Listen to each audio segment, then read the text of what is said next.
Good morning. I wanted to chat with you a little bit today about the women in our ancestral lineage. What I'm going to talk about might make you a little bit angry, and if it does, that's great, because it is sparking something within you that you need to go look at. Now, a few months ago on my websites, I wrote some articles featuring some individual deceased personnel files, those IDPFs, and talked about the differences in responses that men received versus what women received. And a couple days ago, a friend sent me an IDPF for someone who was on a bomb crew. The plane was hit by flak over Germany, went down, crashed, and everyone was killed. This mother, Clemmy, chose to ask a lot of questions. She felt something intuitively was not correct about the information she was being given about her son's death, his identification, where he was buried, all of it. And honestly, it was her right to question all of that, because we've seen a lot of files where identifications were made and they were completely bogus. They were pulled out of thin air. Now, this is a mother who is grieving, and there's a very clear difference in files where you see a lot of letters and a lot of information being exchanged between what men are asking for versus what women are asking for. When men grieve, they tend to get, from my observation of all the hundreds of files I've read, a little bit more angry, a little bit more aggressive, a little bit more, you better give me my answers. Women tend to apologize for the fact that they're grieving and they want answers, because that's what we've been taught to do. We need to stay small. We need to be quiet. We need to not rock the boat. Well, that's all garbage in my perspective. Women who are grieving and who want answers were also labeled. Now, in this file, it talks about the PNOK, primary next of kin, and it labels her as being emotionally unstable. Why? Because she wants answers and she wants to understand the identification process.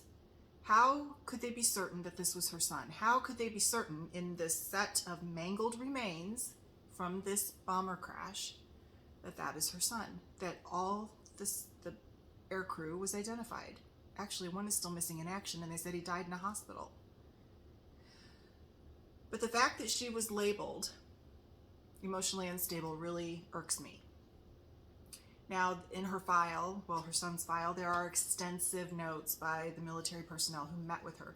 They actually let her come to the office, and they sat with her for 3 hours in one session to explain the identification process and all the paperwork.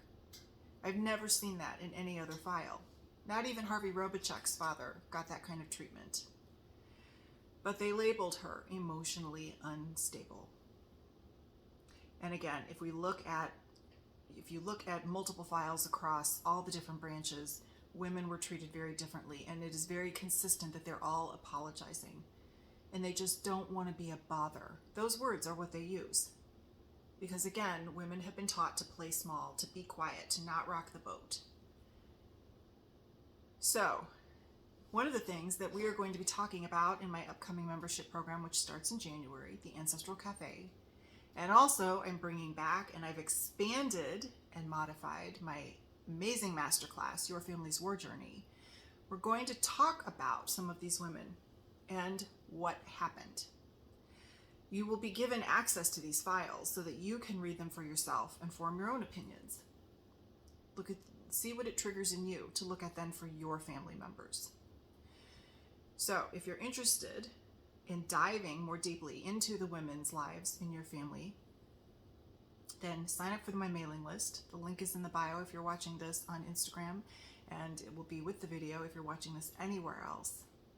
But we're going to talk about these things, and they're not easy to talk about. And we're in a moment in history where we are all being asked to look at our family and our personal beliefs, behaviors, and patterns. What has been passed down to us? Why are we still behaving, especially as women, that we're small or quiet and we have nothing to say? We are the creators of the world. We are the ones that create life. Yet we've been taught to just be so meek and mild. So my invitation to you, Again, check out my newsletter. When you sign up, you'll get access to a free download of an ancestral inventory. You'll be notified when I start to open registration for these new programs. And I invite you just to look at the women in your family and where everybody has been functioning from, and where did those patterns, beliefs, and behaviors start. Did it start with religion, education, your culture, the government? Where did it come from? It's probably so buried in our unconscious that most of these patterns we don't even recognize. We don't know where they came from. We just function from them on a subconscious level. And they damage our lives. And it isn't easy to look at them. And sometimes we can go into the energy of, oh my gosh, self-judgment, or I'm so ashamed, or I feel so guilty that I reacted or responded that way. But in that moment, we didn't know any better. But I'm inviting you today to look at this so that you can know better.